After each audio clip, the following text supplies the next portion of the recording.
Good afternoon, and welcome to CBM Calling on May 25th. Really excited today to be joined by my friend David McGee, who works with our partner Enlace. Welcome, David. Glad you're here. Hello, thanks for having me. We've been partnering as an organization with Enlace for the last 3 or 4 years. First in El Salvador, now a little bit in Guatemala as well. You're working there. Could you tell us, Dave, just as we get started, just a little bit about Enlace and who you are, what you do, and some of the work we do together? Yeah, absolutely. So, Enlace was founded in El Salvador in 1993, and the word Enlace in Spanish means to link or connect. And basically, we work with local churches and help to link or connect them with their communities. And that's kind of the uniqueness about our methodology or our approach is that we really want to empower churches, local churches, to work with their communities, not necessarily doing things to or for or at the community, but to actually build relationships with their civic leadership, and together design initiatives towards long-term community development transformation. And so that's been going on since '93. Although the approach and methodology has kind of evolved over the years, and we expanded over to Asia and Nepal about 5-6 years ago, and now we expanded more regionally into Guatemala about 3 or 4 years ago.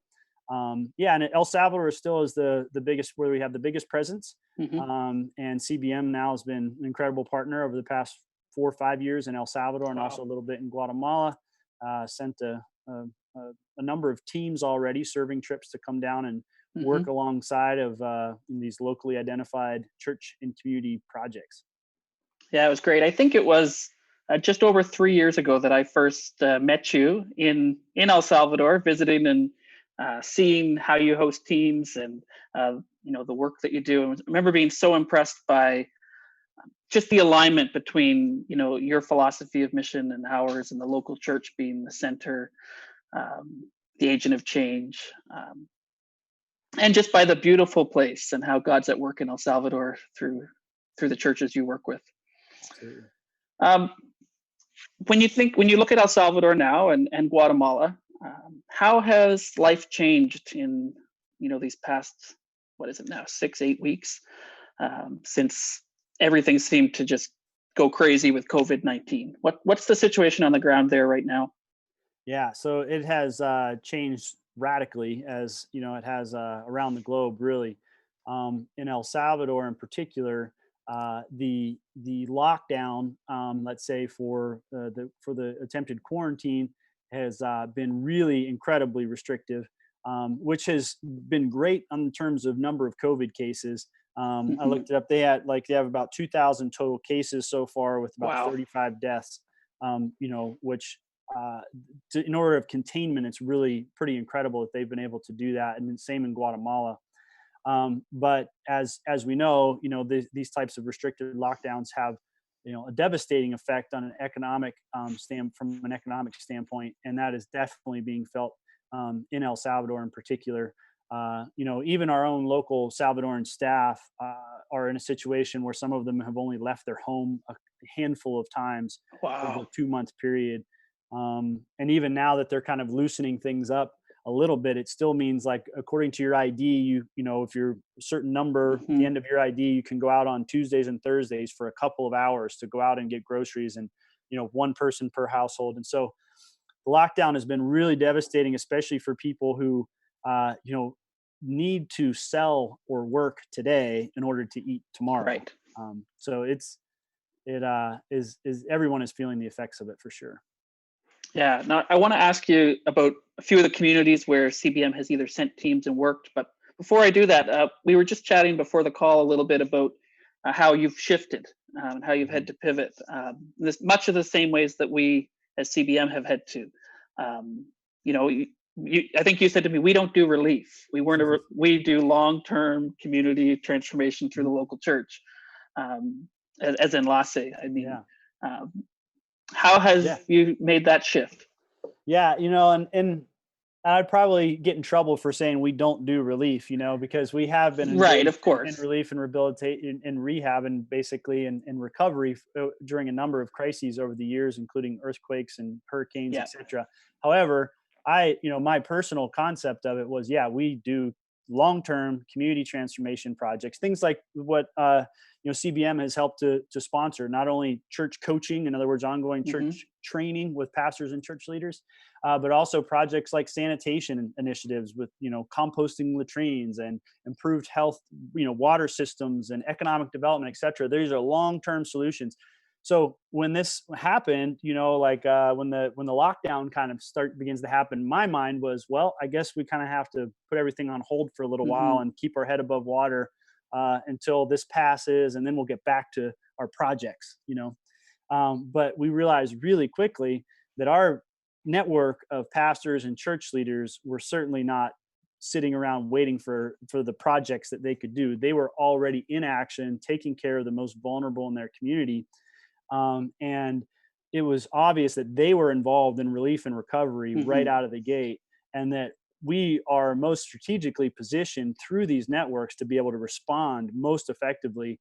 First of all, to mobilize what local resources are already happening, Hmm. what's already happening at a local level. The local government, national government is responding, giving subsidies to families, but it only reaches 30-40% of the people in El Salvador. So there's all these families in these local communities who are not being um, you know, uh, benefited by this, and the church identifies them and is already helping them immediately. And then there's Ministry of Agriculture is giving out seeds and inputs for the farmers, for the small scale farmers, but half the families in these rural communities also are having trouble accessing these. So it's these networks of pastors and church leaders and community leaders who already know where the most vulnerable families are in Right. their community. And so they're able to, first of all, mobilize their local resources, and then they fill in the gaps themselves. And now we as Enlace are also able to, raise additional Hmm. resources for food and relief and recovery. So it's just been incredible. But we, like you said, that word pivot, I've used that word so many times, but it has exactly been, we Yeah. literally restructured our whole staff in El Salvador, over 35 people on Salvadorans on staff there, restructured everybody to be involved in different regions of the country. And they were already organized that way for the church coaches, but like our technical staff, like, our ag engineers and civil Hmm. engineers and things like that, usually were spread out. So, but they're all in different regions of the country, kind of restructured everything that way to respond to what's happening on the ground. Wow. Yeah.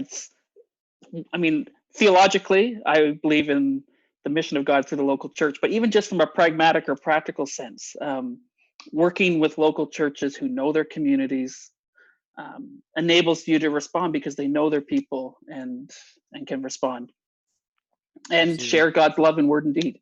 Yep. Um, so we've seen that. I visited La Hacienda and Metalio with you. There was a team recently that was in Cocalita. Is that right? Cocolito. Yep. Cocalito.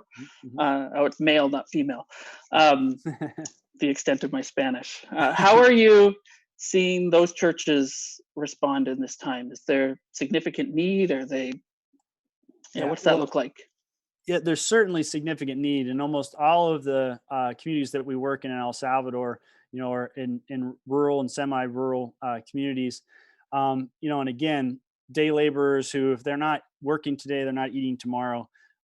And for instance, in La Hacienda, which is up in the northeastern part of the country, Pastor Wilbur and his church leaders and the community leaders immediately started to respond to the families that weren't able to feed themselves, that literally didn't have food for Wow. tomorrow. And they were able to, first of all, like I said, mobilize local government.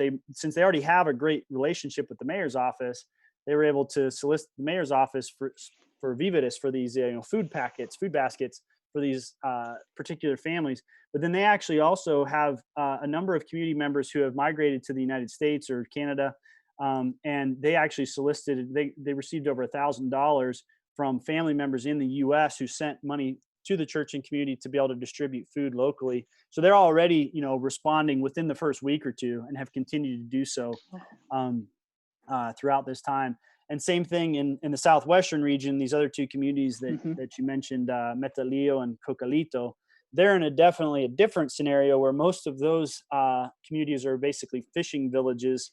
And the lockdown has been so restrictive that not only do they not allow the lanchas, their boats, to go out, but they're not even allowing people to fish from the beach. Wow. And so these families don't often have, because they rely on fishing, they don't often have plots of corn and beans up the hill. They literally rely on the fishing.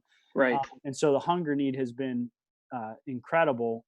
But they, again, it's churches and communities basically working together to feed these people that are in most need. And they've gone through that process of identifying these families. We've been working with them, alongside of them, for sometimes, like in the case of Cocalito, about 7 or 8 years now. Wow. Working alongside of them, and they did their community diagnostic of understanding where all the most vulnerable families were and identify what the needs are. So they know, and they're going to be the best distributors of any sort of relief that could happen. Yeah, I mean, again, I've said this on this platform many times, but again, here repeatedly, just the way the lockdowns and the effects of COVID-19 are pushing people towards hunger. Mm-hmm. We see that in these 3 communities, and many of the places CBM is working. We're hearing about this, and people and it actually got some international media attention just the past few days. That these incidents of white flags, basically, in Guatemala and El Salvador, and especially, like, some of that started in Metalillo and Cocalito, and this coastal communities where we were just talking about, where people had begun to come out onto the street as people go by and wave white flags, and then hang white flags from their house, basically as a sign of desperation, of hunger, that they need food. So it's just a heartbreaking realization. And these situations are so difficult because like I said, they've been able to keep the COVID cases down, but the repercussions of it are really heartbreaking as well. Wow. And felt most deeply by people living in material poverty. Absolutely. But I mean, thankful for churches like the ones you've just described that are seeing that need and responding. But it's a call for us in North America, I think, to continually to be generous and to think of the vulnerable and the hungry. Absolutely. And it's great to know that we have the opportunity, and as Enlace, we always just feel like we're always just running to keep up with what these church and community leaders are already doing. And so it's so encouraging to know that there's just feels like there's an unlimited potential in terms of what the local church can do whenever it's engaged in that way. And that we have the opportunity just to kind of come alongside what God is already mobilizing on the ground. Exactly. One of the things I love about your model is the role of the church coach. So you have these coaches that come alongside a group of churches and support local pastors in understanding their role in basically demonstrating God's love outside of the walls of their church and their community. And I think, if I have this right, is it every couple of weeks they typically would meet? Yep. Yeah. So at least that. So right now, obviously, they can't do that. How are your church coaches maintaining that relationship and supporting these pastors? Yeah. And you're right. That is kind of the distinctive, concept that we have, is not only that are these church coaches, they're Salvadoran, oftentimes have pastoral backgrounds themselves. And they create a long-term relationship with these church leaders, sometimes 7, 10, 12 years of getting to know these pastors and church leaders and walking alongside them. And like you said, going out, once every 2 weeks to be with them, and accompanying them along this journey.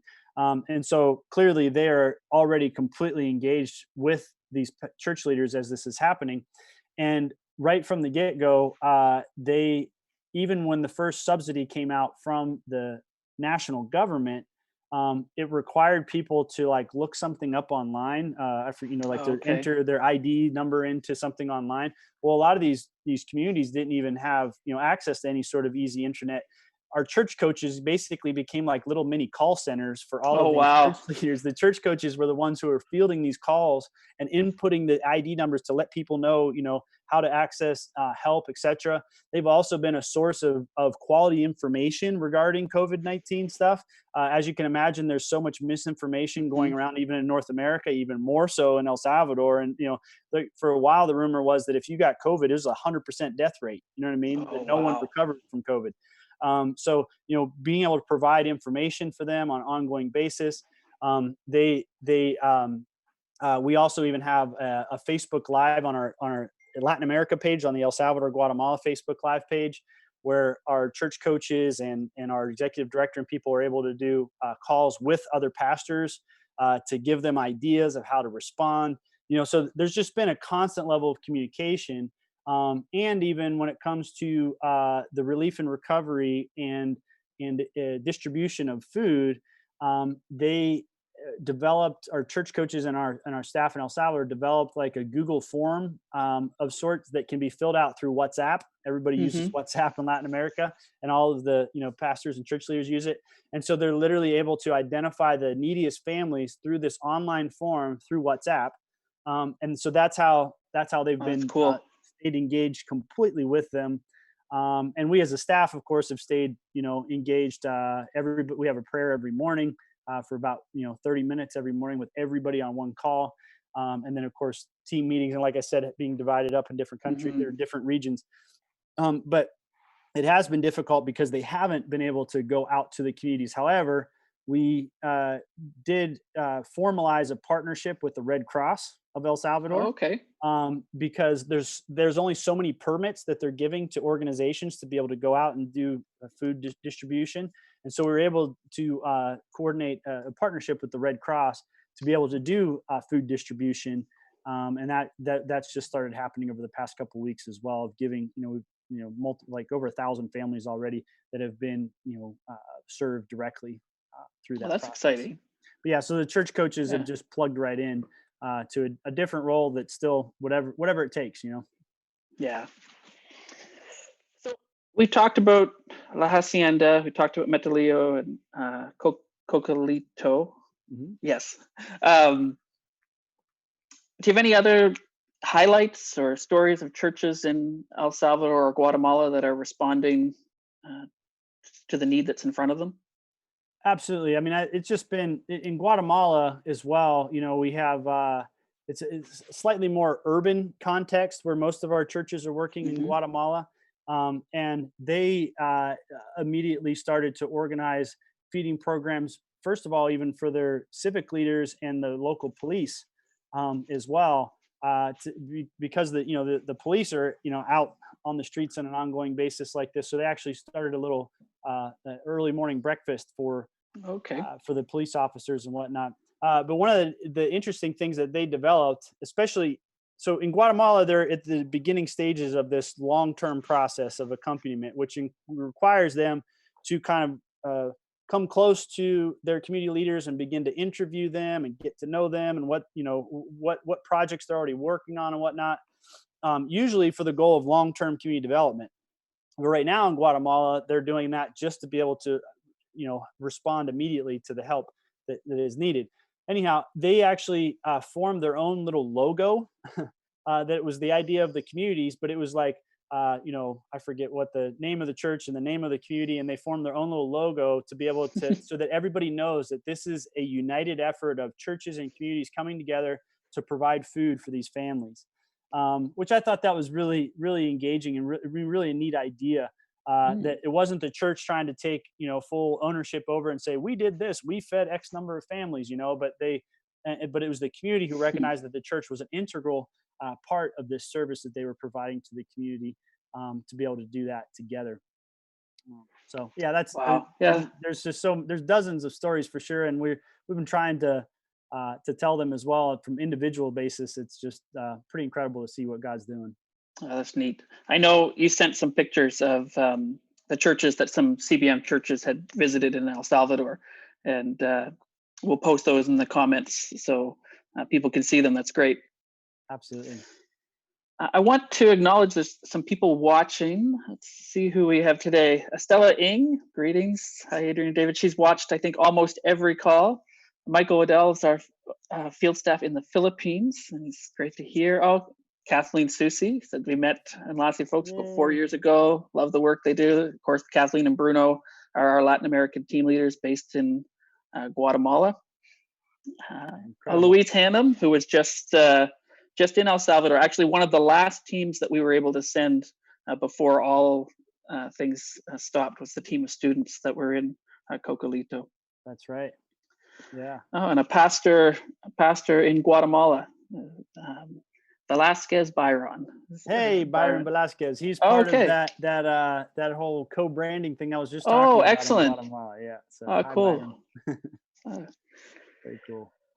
All right. So a question that I've asked almost every person that I've interviewed on CBM Calling is, I think, one of the most important ones, and that's how can we as the church in Canada be praying for our brothers and sisters in Central America? Yeah, that's a great question. And, I think the idea of just being continually in prayer, I think, is one of the first steps. And that's one thing that I've felt like as this continues to extend, it just feels like the days blur together, Yeah. But even the fact that, like, for instance, as a staff, we've had this morning prayer every day, knowing that we're united, and I feel like we are united, and we always pray for our partners as well. And have mentioned, the Canadian Baptist Ministries by name multiple times. It feels like, there's that ongoing connection. And so even as I would first of all just request that you would add El Salvador and Guatemala and CBM, of course, to your prayer list as partners, that you just make sure that that's kind of an ongoing, steady prayer. It's the pray without ceasing concept, right? But yeah, and then specifically for El Salvador right now, I think there's so many political tensions happening that could potentially blow up in different ways. And we just want, there to be peace. And I know that that's a stress for a lot of pastors and church leaders in El Salvador right now. So yeah, I would say ongoing prayer, and then for peace, and then clearly to keep these COVID numbers down with doing as little amount of damage as possible. Yeah, for sure. Well, thanks, Dave, for taking some time with us today. Just so impressed with your love for the church, your love for El Salvador. How many years did you live in El Salvador? About 7.5 years. Yeah. And thrilled that we get to partner with Enlace in the work that we do together with local churches in Central America, and pass on our greetings to the staff, and that be assured that we are praying for you as well in this time. I will indeed. And we're just so grateful for a partnership with CBM, where I feel like, from the first time we met you guys, we're kindred spirits in terms of the concept of wanting to be able to mobilize local churches, believing that the local church can and will transform the world when we respond to God's call to do so. So it's just incredible that we get to partner with like-minded individuals like you. That's great. I say one of the lines I use a lot in churches when I speak is everything we do at CBM is about equipping local churches to live out the gospel. Amen. So thanks that we get to do that with you guys in El Salvador. It's great. Absolutely. So thanks for spending a few minutes with us, everyone, on CBM Calling today. And if you want to learn more about the partnership we have with Enlace, in particular, we focused a little bit on composting latrines, as that's the initiative that's been identified in some of the communities that we've worked with. There's a great article that actually Kathleen Susi wrote for Mosaic, and the link is going to appear on the screen, and you can read more there. It talks about that project. Continue to ask for your support for COVID-19 Relief Fund, which will be used primarily right now to provide food for people who are hungry as a result of this crisis. And want to invite you back tomorrow at the same time.